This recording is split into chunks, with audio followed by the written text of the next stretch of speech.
video, we're going to talk about how when you have something in equilibrium, you can add changes or stress it, and then you have to restore it. So we're going to talk about when it's disturbed, what do you do to make it restore? When this happens, it's important to note that the equilibrium position will not be the same as the original. So that means that the amount of reactants or products has increased, may have increased. When we have a change, we call it a shift in the equilibrium position. So all of our answers on these types of problems are going to be shift right, shift left, or no shift. The main point of Le Chatelier's principle says that if a stress is applied to a system in dynamic equilibrium, the system changes in a way that relieves the stress. So stresses that upset the equilibrium could be the changing the concentration of reactants or products, changing the temperature, and changing the pressure. So first, let's talk about concentration. This one is the kind of the easiest for me to think about. So when you change the amount of a reactant or a product, the system will adjust to minimize the effects. So you're thinking about, once this happens, how do I fix it? Okay, so when a component is added, the equilibrium will shift away from what was added so that it will lower the concentration of what was added. So the way that I remember it is they both start with A. So when you add something, you shift away from it. If the component is removed, then you have to shift towards it to make up for it. So then the opposite effect occurs. So when you remove something, you're going to be shifting towards whatever you removed. Temperature. We are going to be thinking with temperature and heat. We're going to think about it as a reactant or a product, like we saw in chapter 17. Because if you think about it as a reactant or product, then it'll be easier to know what direction it will shift. So for exothermic, it's treated as a product, the heat is, so the equilibrium will shift to the left. And for an endothermic reaction, the heat is treated as a reactant. So if you were increasing the temperature, by the way, that's what these two parts are, the equilibrium will shift right for endothermic. So for this, think about when you are increasing the temperature for endothermic, it's as if you are adding heat, right, when you increase the temperature. So for endothermic, if the heat is on the left side, you want to shift to the right so that you are going away from what you added. If it's exothermic, the heat is on the product side, so you are shifting away from the product side because heat is treated as a product, so you would want to shift left. Okay, so those are what happens when you increase temperature or add heat.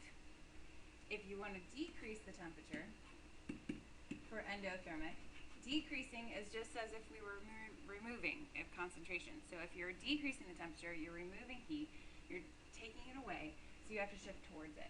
So for the endothermic, you're going to shift to the right, or sorry, shift left because the heat is located on the left side.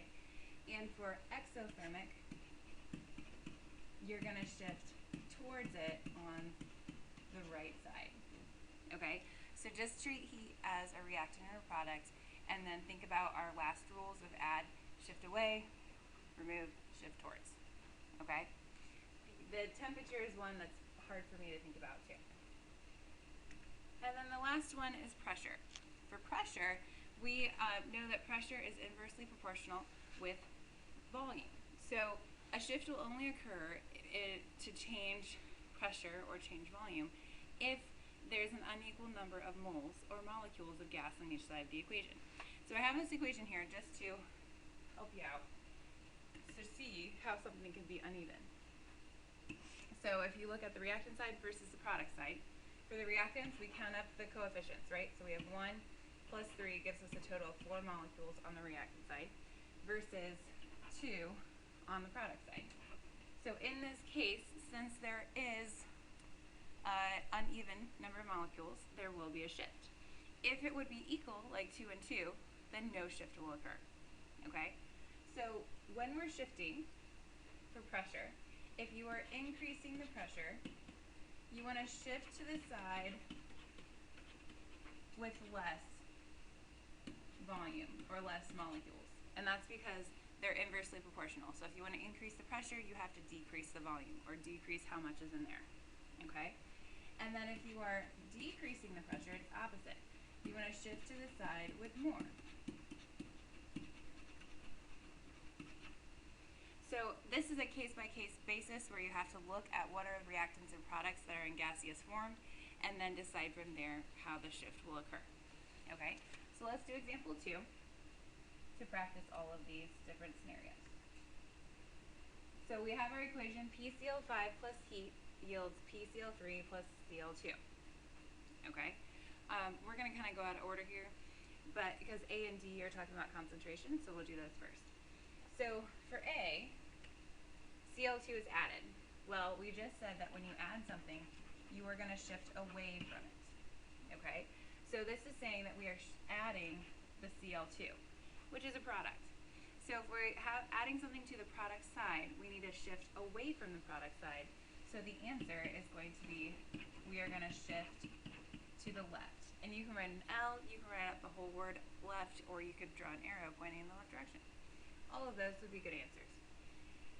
So adding, you shift away from it. D, let's skip down to D. PCl3 is removed. So we're talking about the PCl3 this time, and it's removed. It's being taken out. So it's a product. It's getting taken out, so that means that we need to shift towards it from our rules on page 8. So since we're shifting towards it, and it's on the right side, we need to shift to the right. And I'm just going to put an R to save space. Okay? So when you remove something, you want to shift towards what you're removing. Now, for the heat is removed. For C, we're treating heat as a reactant, right? It's right here. Okay? And since it's a reactant and we're removing it, it's just going to be like D, where we want to shift towards it. Okay? We want to shift to where the heat is. So if we're shifting towards where the heat is, that means that our shift is going to be to the left, so that the heat can be gained back. And then the last one, pressure is increased. We need to see if we have an equal number of molecules or an unequal number of molecules. And the heat does not be included in this. So cutting it in half, I've got just the PCl5, so I have one thing on the left side, and then I've got 2 with no coefficient, so it's a total of 2 on the product side. Since there is an uneven amount of molecules, and we want to increase the pressure, that means that we need to shift to reduce the pressure back. So we need to shift so that we can go to the side with less. Well, the reactant side has less, so we're going to shift left towards that reactant side. All right, so that's all we have for this. We're going to do 5 and 6 in the packet to correlate with these Le Chatelier rules.